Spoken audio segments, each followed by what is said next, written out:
Ian, where is this place? Well, so there are actually a bunch of them. There are 6 of them up and down the eastern seaboard, and what's interesting about them is that there have been these companies that have been around, these small kind of mom and pop type stores that basically fix your iPhone's screen whenever you drop it, because as we all know, it's made of glass.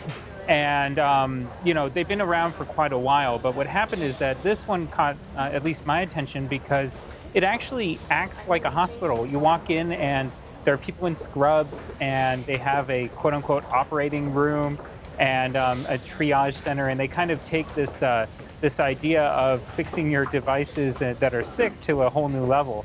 And it was worth mentioning because this industry has grown, especially as Apple has grown. I mean, they sold millions and millions and millions of iPhones in the last quarter, in the last year, and they're pushing I think 58 million iPads at this point since it launched in 2010. So there are a lot of devices out there. There are only 300 some odd stores for Apple around the world. And so, there are millions of users who need somewhere to go when their devices go bad. And now all these little places are trying to kind of fill in those gaps. So Ian, my question is this. Obviously, Apple prides itself and often pushes its Apple Care protection program when you buy one of its devices. Can I get better help at some of these places like the iHospital? And is it any cheaper?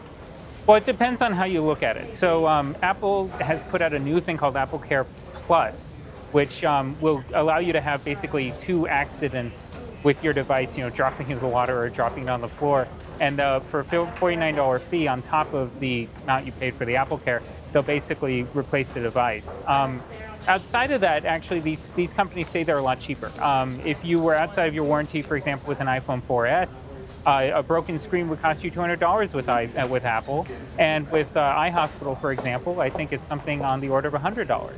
So, they do definitely kind of offer something cheaper. Sometimes it's because the parts may not be exactly from Apple, although a lot of them say that they're using the same suppliers.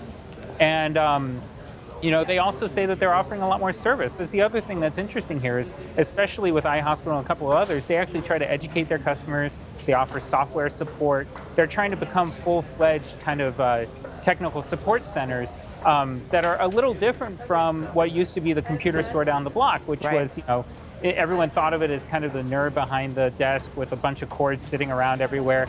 These people are trying to really gussy it up and make it very much like the Apple experience. So and Ian, they're doing well. And Ian, very quickly, so in terms of, and we had about 10 seconds, in terms of the iPhone, when it falls in the water and gets wet, are they having success with that? Because that seems to be the biggest problem out there. It's a huge problem. Actually, they are. So a lot of them say that they've come up with ways to fix the iPhones once they fall in the water. There's some, even if they have to replace certain parts, they'll pay, you'll pay for it, but they actually can get your iPhone back up and running.